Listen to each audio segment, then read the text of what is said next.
एक भाभी ने अपने देवर को किडनी दे दिया। इतना तो सीता जी ने भी अपने देवर के साथ में नहीं किया था यार। हाय हाय, उस भाभी ने अपने देवर को किडनी दे दी थी। भाई आगे की स्टोरी सुनना, मैं तुम्हें बताना चाह रहा हूँ। उसके देवर की अचानक में तबीयत खराब हो जाती है। उसको नॉर्मली दवा लेने के लिए अस्पताल जाते हैं। वहाँ डॉक्टर जब मतलब रिपोर्ट मतलब लिखते हैं, रिपोर्ट होने के बाद उसकी मेडिकल रिपोर्ट आती है। उसके बाद मतलब उसमें आया उस रिपोर्ट में कि भाई इसकी तो किडनी नहीं है, तुम्हारा भाई कोई किडनी अगर दे सकता है तो उसे दे दो।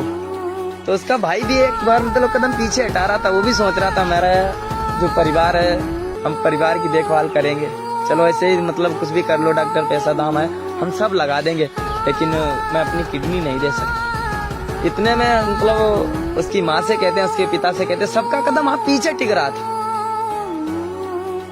इतने में उसकी भाभी का आना हो जाता है। उसकी भाभी कहती है कोई नहीं किडनी देगा, किडनी दूंगी तो मैं दूंगी, क्योंकि मैं उन औरतों जैसी नहीं हूँ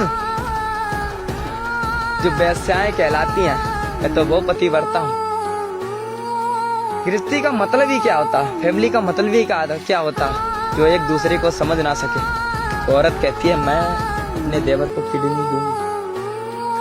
वो किडनी देने के लिए तैयार हो जाती है। डॉक्टर उसको लेके जाते हैं, उसकी किडनी निकालते हैं, उसके जो देवर था उसको मतलब डाल देते हैं। जब उसके देवर को किडनी पड़ जाती है, जब उसको कुछ समय बाद होश आया तो उसने पूछा कि भैया भाभी कहाँ है? भाभी तो आई थी, हमने देखा था।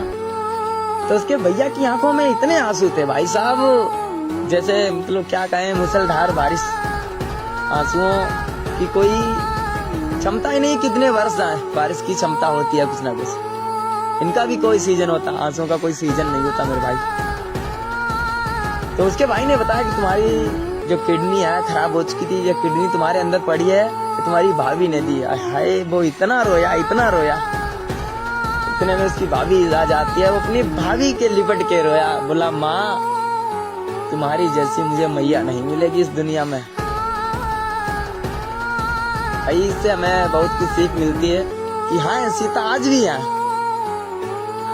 उसकी नहीं सीता इस कलयुग की सीता है। अगर कोई कहे कि इसमें कोई भगवान नहीं है, कोई देवी देवता नहीं है, भाई सब यही है, सब इंसानों में छुप कर रहते हैं।